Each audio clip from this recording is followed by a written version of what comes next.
we're standing where was once a bit of a forest. We literally, the other weekend, had the woodsmen here with chainsaws and chippers and cleared all this out on site. And what we're now going to talk about with Sammy, getting instructed to get a bit closer, I better turn this way to get the logo in, is one of the USPs of Castle Trust. I'm just kicking this out of the way so we don't trip over. Ow, I just caught myself on that. Is the 80% net bridge, which is a bit of a Castle Trust USP, and Sammy can take it away. Absolutely. I can honestly stand here right now and say that the 80% net is market leading. We've got no other lenders out there in the refurb bridging space that are willing to lend 80% net day one against the security value, which is great for developers who want to go in, buy a property and keep funds back to actually put towards the cost of the works, where we're only put that 20% as a deposit to acquire the site in the first place.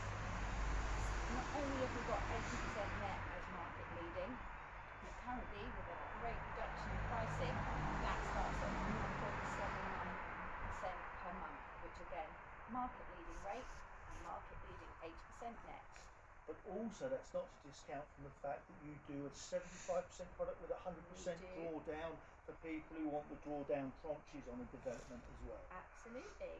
So where you may need some funding towards the works that you're doing, we can just drop that net day one down to 75% and allow further borrowing up to 100% for the cost of works, capped out at £1 million. So that's great for your larger projects where you need some funding towards that cost of works. Right, I'm here with Sammy from Castle Trust again. We've moved slightly around the website to give you some more lovely views. Oh, this is really exciting actually. Oh, I'm being instructed to get closer. I've got to make sure I've got the CT in there. As you can gather, it's a sponsored event. Do I get a free coffee later? Oh, we're zooming in. There you go, Anna. Anna, by the way, is Sammy's boss, so we're just making sure we tick all the boxes.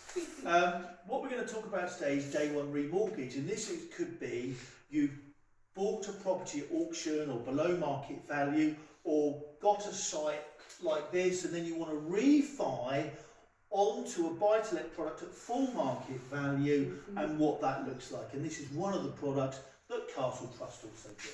Absolutely. So you may find yourself at auction able to pick up a property that is actually below market value.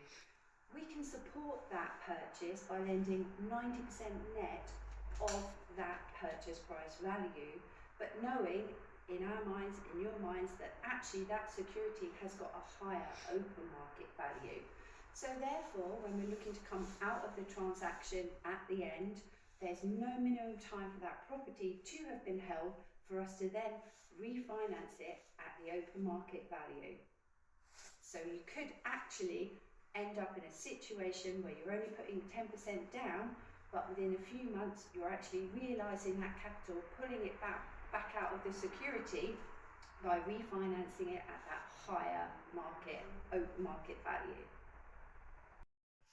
I'm here with Sammy from Castle Trust. They give me this high-vis jacket, but not expecting that I've had so many business lunches. So it's a bit tight, but we've got the brand, so that's the main thing. Hello, Anna. So Castle Trust have done the financing for this site, and as you can see, we're well underway, chopping, cutting, and prepping. And we're going to do a couple of videos today. So one of them for one of our groups is going to be about MUFBs, multi-unit freehold blocks, and why there's good and bad ones. And Sammy's going to talk about why that is. Absolutely. There's been an increasing popularity of these types of inquiries.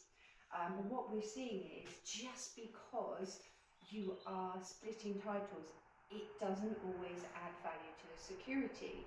So the point I was going to make today was just be very careful when you're looking at these sites and have a little think about, actually, going from a freehold into split titles with individual leases created, is that really going to add value to the individual units? A really easy way to think about that is if you potentially go onto Rightmove, have a look what types of single units are actually selling in that particular area.